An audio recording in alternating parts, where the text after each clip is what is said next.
नमस्कार मंडळी, कशा आहात सगळेजण. तर हा दिवस आहे प्रियंका मॅडमच्या वाढदिवसाचा दिवस, म्हणजे 17 ऑगस्टचा दिवस. तर या दिवशी ना नागपंचमीसुद्धा होती, पण आमच्याकडे नागपंचमीचा उपवास आणि पूजा हे दोन्हीही आदल्या दिवशीच करतात. त्याच्यामुळे या दिवशी सकाळी आम्हाला पूजा वगैरे करायची नव्हती. पण प्रियंकाने देवाला दिवा लावताना नागाच्या मूर्तीसमोर सुद्धा दिवा लावून घेतला आणि त्यानंतर स्वतःचं आवरेपर्यंत ना मी तिच्या औक्षणाची तयारी केली. आता माझ्या चार्वीच्या वाढदिवसाला प्रत्येक वेळेस प्रियंका सकाळी उठल्यावरती आवर्जून आमचं औक्षण करते.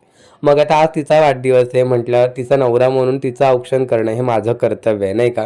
त्याच्यामुळे घरातून बाहेर पडायच्या आधी आवर्जून मी तिचं औक्षण करून घेतलं आणि लगेचच मॅडमने माझे आशीर्वादसुद्धा घेतले.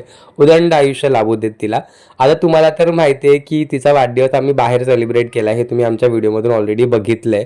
तर कुठे चाललंय तर सांगेनच, पण प्रवास हा लांबचा होता आणि प्रियंकाला भावाचा उपवाससुद्धा सोडायचा होता.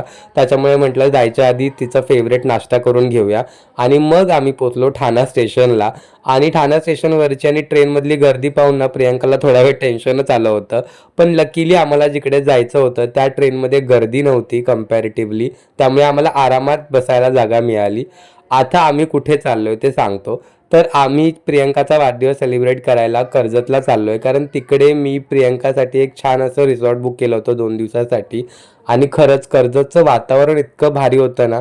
फायनली 2 तासाच्या प्रवासानंतर आम्ही कर्जतला पोचलो आणि हे आहे आमचं सुंदर असं रिसॉर्ट. रिसॉर्ट मी आधीच बघितलेलं, त्याच्यामुळे मला माहिती होतं की तिकडचे वाईब्स खूप भारी आहेत. आणि स्पेशली हा आमचा रूम मला तर इतका प्रचंड आवडला होता. रूम तर मस्तच होता, पण रिसॉर्टचं आजूबाजूचं वातावरण सुद्धा बघा तुम्ही. पावसाळ्यामुळे ना अजून छान झालं होतं. तर आय नो मला बऱ्याच लोकांनी विचारले रिसॉर्टचे डिटेल्स, तर ते पुढच्या एखाद्या व्हिडिओमध्ये मी सांगणारच आहे. त्यामुळे लगेचच मला फॉलो करून घ्या आणि आपले व्लॉग्स बघत राहा. चला, बाय बाय.